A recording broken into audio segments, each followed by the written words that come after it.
അർജുൻ്റെ കുടുംബം രൂക്ഷമായ ആരോപണങ്ങളാണ് മനാഫിനെതിരെ ഉന്നയിച്ചിരിക്കുന്നത്. കുടുംബത്തിൻ്റെ വൈകാരികത മുതലെടുക്കാൻ മനാഫ് ശ്രമിക്കുന്നുവെന്നാണ് ആദ്യ ആരോപണം. ഇക്കാര്യങ്ങളിൽ നമുക്ക് മനാഫിനോട് തന്നെ കാര്യങ്ങൾ ചോദിക്കാം. വളരെ രൂക്ഷമായാണ് താങ്കൾക്കെതിരെ ഇന്ന് കുടുംബം സംസാരിച്ചിരിക്കുന്നത്. എന്താണ്? തീർച്ചയായിട്ടും ഞാൻ ആദ്യം ഈ വീഡിയോസ് ഒന്നും കണ്ടിട്ടില്ല. പിന്നെ ഇപ്പം മാധ്യമത്തിലൂടെ അറിഞ്ഞ വിവരം എനിക്കുള്ളൂ. ബാക്കി ഇനി എന്തൊക്കെയാണെന്നുള്ളത് ഞാനൊന്ന് ചെക്ക് ചെയ്തിട്ട് തീർച്ചയായിട്ടും എന്താ പ്രതികരിക്കേണ്ടത് പ്രതികരിക്കാം. ഞാനൊന്നും കണ്ടിട്ടില്ല. എന്തുകൊണ്ട് ഒരു അങ്ങനെ പറഞ്ഞെന്നുള്ളതും അറിയില്ല. നിങ്ങൾക്ക് ഇനി എന്തെങ്കിലും എന്നോട് ചോദിക്കാനുണ്ടെങ്കിൽ ചോദിക്കാം. വേറെ എന്തെങ്കിലും? താങ്കൾ യൂട്യൂബ് ചാനലിൻ്റെ റീച്ചിന് വേണ്ടിയാണ് പല കാര്യങ്ങളും ചെയ്യുന്നത്. കാരണം അവിടെ ഓരോ കാര്യങ്ങളും ചെയ്യുമ്പം താങ്കൾ ആ ചാനലിൽ കൂടെ പുറത്തുവിടുകയാണ്. ആ ചാനലിൻ്റെ റീച്ചായിരുന്നു താങ്കളുടെ ലക്ഷ്യം. എൻ്റെ സാമ്പത്തിക സ്ഥിതി എന്തുണ്ട് എന്നുള്ളത് ആദ്യം ഒന്ന് അന്വേഷിച്ചാൽ. ഒരു യൂട്യൂബ് വരുമാനം കൊണ്ട് ജീവിക്കേണ്ട ആളൊന്നല്ല ഞാനൊരു അത്യാവശ്യം മോശമില്ലാത്ത മുതലാളി തന്നെ. എനിക്ക് ഒരു യൂട്യൂബ് ചാനലിൽ ഒരാവശ്യമില്ല. ഈ ഓനെ തിരഞ്ഞെടുക്കുന്ന ആ സമയത്ത് പല കാര്യങ്ങളും ആരോടെങ്കിലും പറയാൻ ഒരു യൂട്യൂബ് ചാനൽ തുടങ്ങി. കാരണം ഈ വിഷയങ്ങൾ ആരും മറന്നു പോകാതെക്കാൻ കുറച്ച് ആൾക്കാരുള്ള യൂട്യൂബ് ചാനൽ ഞാൻ ഓർക്കെങ്കിലും ഓരോ കാര്യങ്ങൾ അറിയി കൊടുക്കണമല്ലോ. അപ്പം ഞാൻ ഈ വിഷയത്തിൽ ഇന്നാൽ കഴിയുന്ന എല്ലാ സംവിധാനവും ഉപയോഗപ്പെടുത്തിക്കണം. ഒരാൾ സാധാരണക്കാരന് എന്തൊക്കെ ഉപയോഗപ്പെടുത്താൻ കഴിയുമോ അതിൻ്റെ അപ്പുറം ഞാൻ ഉപയോഗപ്പെടുത്തി. യൂട്യൂബ് ചാനലിനെ ഉപയോഗപ്പെടുത്തിക്കണം, ഞാൻ രാഷ്ട്രീയക്കാരെ ഉപയോഗപ്പെടുത്തിക്കണം. എൻ്റെ യൂട്യൂബ് ചാനൽ അല്ലാത്ത യൂട്യൂബ് ചാനലുകാരെ ഓരോന്നെ സഹായിച്ചിക്കണം. ആക്ഷൻ കമ്മിറ്റി ഒരുപാട് കാര്യങ്ങൾ ചെയ്തു തന്നിക്കണ്. റെസ്ക്യൂ പ്രവർത്തകരായ ഈശ്വർ മൽപ്പ ആയിക്കോട്ടെ, രഞ്ജിത്ത് ഇസ്രായേൽ ആയിക്കോട്ടെ, കുറേ രക്ഷാപ്രവർത്തകർ വന്ന് ഇവരൊക്കെ എന്തെങ്കിലുമൊക്കെ ആയിട്ട് ഏതെങ്കിലും ഒരു രൂപത്തിൽ സഹായങ്ങൾ ചെയ്തിക്കണ്. നമ്മളിപ്പോൾ അവരൊക്കെ ഓർക്കാതെക്കാനോ ഒന്നും കഴിയൂല. എന്തിനും ഈ വിഷയത്തിൽ എന്തുണ്ടെങ്കിലും ഞാൻ ജനങ്ങളെ മുന്നിൽ കാര്യങ്ങൾ പറയാൻ തയ്യാറാണ്. ഒരു കുഴപ്പമില്ല. കാരണം ഇങ്ങനെയുള്ളൊരു വിജയം അതായത് ഒരിക്കലും കിട്ടൂല എന്ന് വിചാരിച്ചോടുന്ന് കിട്ടി. ചിലപ്പോൾ ഏതെങ്കിലും രാഷ്ട്രീയ പ്രവർത്തകർ അവരെ പിന്നിലുണ്ടോ, വേറെ എന്തെങ്കിലും ശക്തികൾ അവരെ പിന്നിലുണ്ടോ, എന്താ ഇങ്ങനെ പെട്ടെന്ന് ആയതെന്ന് അറിയില്ല. ചെറിയ ചെറിയ വിഷയങ്ങളാണ് എന്നാണ് ഞാൻ മനസ്സിലാക്കുന്നത്. അർജുൻ്റെ മോനെ ഞാൻ ഏറ്റെടുക്കണമെന്ന് പറഞ്ഞതാണ് വിഷയം എന്ന് തോന്നുന്നു. അർജുൻ്റെ മോനെ ഏറ്റെടുക്കാറെന്ന് കഴിഞ്ഞാൽ അങ്ങനെ അല്ലല്ലോ. ഇപ്പം ഞാൻ അവിടുന്ന് ഇങ്ങനെ എടുത്തിങ്ങനെ ഓരോടന്ന് പോവുകയല്ലല്ലോ. അവർക്ക് എന്തെങ്കിലും ആവശ്യങ്ങളുണ്ടെങ്കിൽ നമ്മളെന്താക്കുക, നമ്മളൊരു എന്താ പറയുക, അർജുൻ ഇല്ലാത്ത സ്ഥിതിക്ക് നമ്മൾ ആ ഭാഗം നമ്മൾ എന്താ പറയുക, അവന് അർജുൻ ഇല്ലാത്തൊരു തോന്നൽ വരാതെ നിൽക്കുക എന്നുള്ള. ഇപ്പോൾ ഒരു ദിവസത്തേക്കല്ലല്ലോ, ലൈഫിൽ അർജുന് എന്തൊക്കെ ആവശ്യങ്ങൾ വരുന്നുണ്ടോ, അല്ല അർജുൻ്റെ മോൻക്ക് അവൻ എന്താവശ്യങ്ങൾ വരികയാണെന്നുണ്ടെങ്കിലും ഒരച്ഛൻ്റെ സ്ഥാനത്ത് നിന്ന് നമുക്ക് ചെയ്തു കൊടുക്കുക. അതേ ആവശ്യമുള്ളൂ. പിന്നെ എൻ്റെ ഒരു എംപ്ലോയി എന്നുള്ള നിലക്ക് ഞാൻ എൻ്റെ വാഹനത്തിന് അർജുൻ എന്നുള്ള പേരിടുന്നതാണ് പ്രശ്നമെങ്കിൽ അർജുൻ എന്നുള്ള പേര് ഇപ്പോൾ ഒരു ട്രേഡ് മാർക്കൊന്നല്ലല്ലോ. ആലോചിക്കേണ്ട വിഷയം എൻ്റെ ഫാദറാണ് എൻ്റെ പ്രൈഡ്. എല്ലാവരുടെ ഫാദറായിരിക്കും ഏറ്റവും വലിയ അഭിമാനം. ഞാൻ സാഗർ കോയ എന്ന ആളെ എൻ്റെ ഫാദർ എന്നുള്ള നിലക്ക് ഞാൻ ഭയങ്കരമായിട്ട് അഭിമാനിക്കുന്ന ആ അഭിമാനാണ് എൻ്റെ സ്ഥാപനത്തിൻ്റെ പേര് അങ്ങനെ സാഗർ കോയ ടിമ്പർ എന്ന് വന്നത്, എൻ്റെ ലോറിക്ക് സാഗർ കോയ ടിമ്പർ വന്നത്. ഈ സാഗർ കോയ എന്നുള്ള പേര് മാറ്റിയിട്ട് ഞാൻ അർജുൻ എന്നുള്ള പേരിടുമ്പോൾ ഞാൻ എൻ്റെ ഒരു തൊഴിലാളിക്ക് എത്ര വലിയ പ്രാധാന്യമാണ് കൊടുക്കണമെന്നുള്ളത് അത് മനസ്സിലാക്കാൻ ആ തൊഴിലാളിൻ്റെ വീട്ടിലുള്ളവർക്ക് കയ്യില്ലെങ്കിൽ ഇപ്പം എന്ത് പറയാനാ. അതിപ്പോൾ അത്ഭുതമേ തോന്നുന്നുള്ളൂ.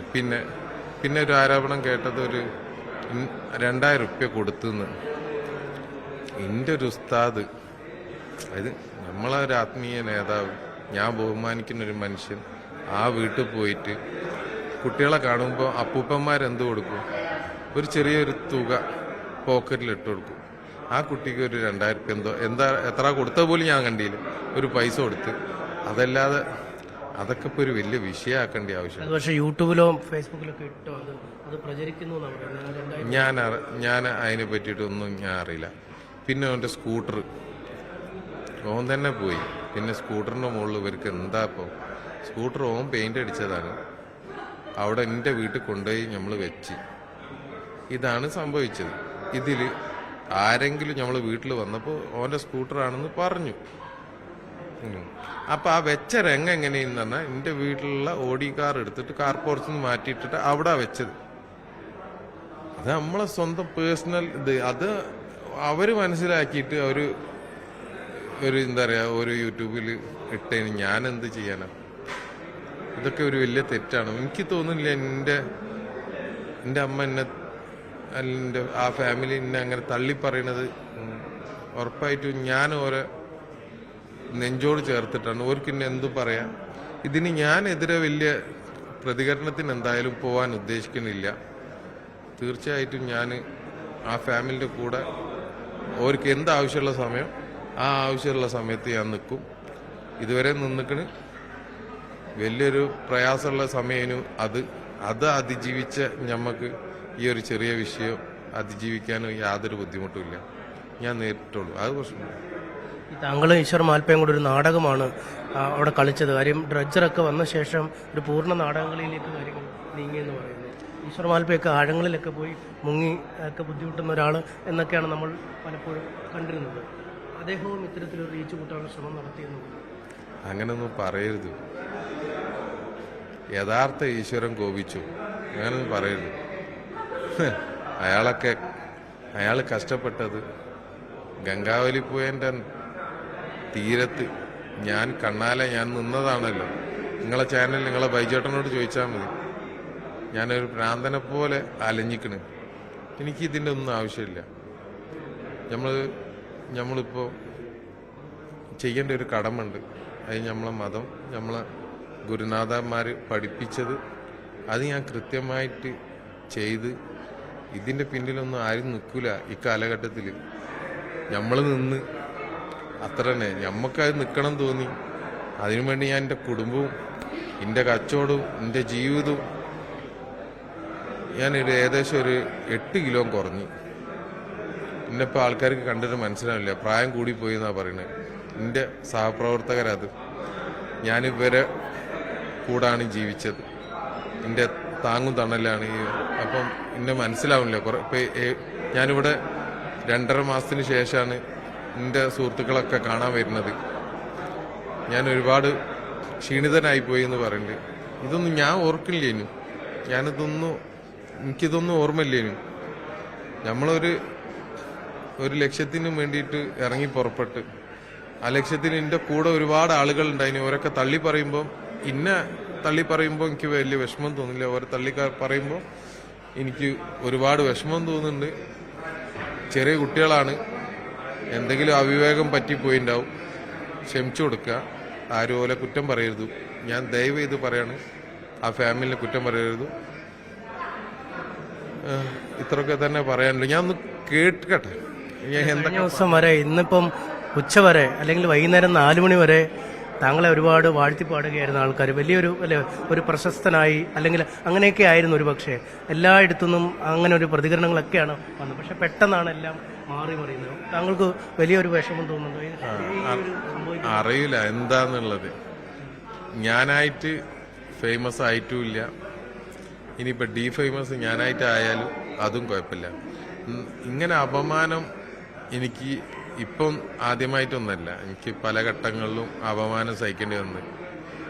ഫാമിലിൻ്റെ അടുത്ത് നിന്നല്ല കേട്ടോ, പൊതുവെ അതൊന്നും ഒരു പ്രശ്നമില്ല. നമ്മൾ എന്താ പറയുക, ഒരു പ്രശസ്തിക്കോ മറ്റുള്ളതിനോ ഒന്നും ചെയ്യുന്ന പരിപാടിയല്ല. ഞാൻ അതിനൊന്നും താല്പര്യമില്ലാത്ത ആളാണ്.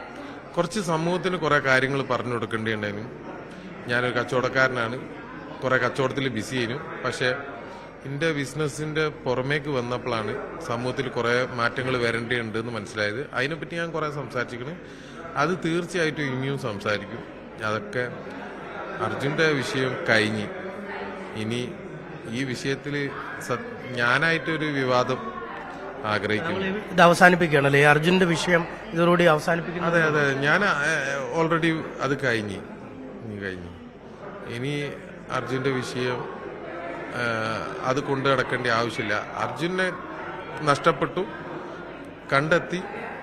അത് ഏത് പാതാളത്തിലാണ് കണ്ടെത്തും എന്നുള്ളൊരു ദൃഢനിശ്ചയം ഉണ്ടായിരുന്നു. അത് കണ്ടെത്തി അവൻ്റെ വീട്ടിൽ വൃത്തിയായിട്ട് ഏൽപ്പിച്ച് ആ അമ്മക്കും അച്ഛനും കൊടുത്ത വാക്ക് നിറവേറ്റി. ഇനി ഞാൻ അവിടെ നിൽക്കരുത്, ഞാൻ നിൽക്കാൻ ഉദ്ദേശിക്കുന്നുമില്ല.